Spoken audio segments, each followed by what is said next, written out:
சரி. என்ன பண்ணுறீங்க? அப்படிங்கப்பா. இது பொரிச்ச மீனா? நீங்கள் நின்று நிதானமாக காட்டுங்க. அவசரமாக எடுத்து எனக்கு தெரியல. இது வந்து குழம்பு மீன். அது அட்டகாசமாக இருக்குது. பொரிச்ச மீன் ஒன்று குறி காட்டுங்க. நிறுத்தி காட்டுங்க. ஆட்டாது அப்படி காட்டுங்க. சூப்பர் வாங்க, அருமையாக இருக்குது. இது பொரிச்ச மீன். சாப்பிடுங்க. அங்கே ஒரு பொரிச்ச மீன் இருக்கா?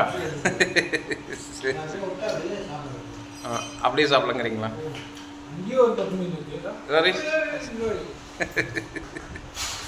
இவர் பொரிச்ச மீனை சாப்பிட சொன்னோம்னா ஏதோ ஊதுபத்தி காட்டுற மாதிரி அந்த கையை வந்து இந்த பக்கம் அந்த பக்கம் காட்டுறாரு. அது வேறு எப்படி சாப்பிட்றாருன்னு பாருங்க.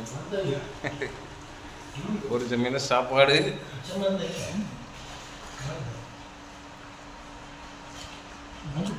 சூப்பர். தலையா?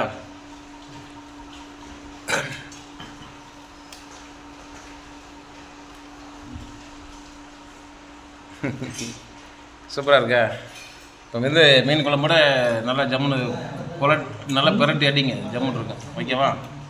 சரி, நம்ம கருத்து ஜம்மனை வந்து மீன் குழம்போட பிரட்டிட்டு பார்க்கலாம். ஆமாம், ரசம் மாற்றி ஊற்றி அடிக்கிறார். இப்படி அடித்தா தான் மீன் குழம்போட சூப்பராக சாப்பிட்றதுக்கு நல்லா இருக்கு இல்லையா?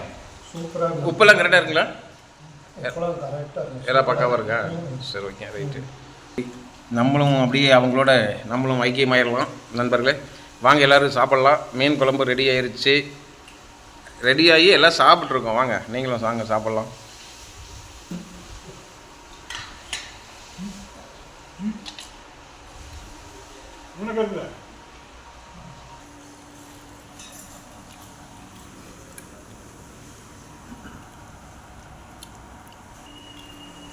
குழம்பு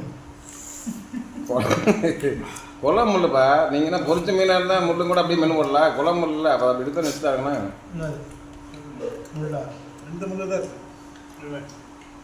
முல்லை மெனு முடிங்கிட்டீங்களா? அப்படி சாப்பிடணும்னு அண்ணன் சொல்கிறாரு. அதான் அப்படி சாப்பிடுன்னு சொல்லிட்டு இருக்காரு. சரி, ஒரு பிடி பிடிச்சாச்சு. சரி, நம்மளும் இன்னைக்கு சாப்பிடலாமா? சரி, எல்லோரும் வாங்க நண்பர்களே, சாப்பிட்லாம். நம்மளுக்கு சாப்பாடு இங்கே ரெடியாக இருக்குது. நான் வரும்போதே கொண்டு வந்துட்டேன். அதுவாக இங்கே குழம்பு ரெடியாக இருக்குது, அங்கே மீன் ரெடியாக இருக்குது, இங்கே தட்டு ரெடியாக இருக்குது. அதுவாக எல்லோரும் சாப்பிட்ருக்காங்க. நம்மளும் சாப்பிடுவோம். வாங்க எல்லோரும் சாப்பிட்லாம்.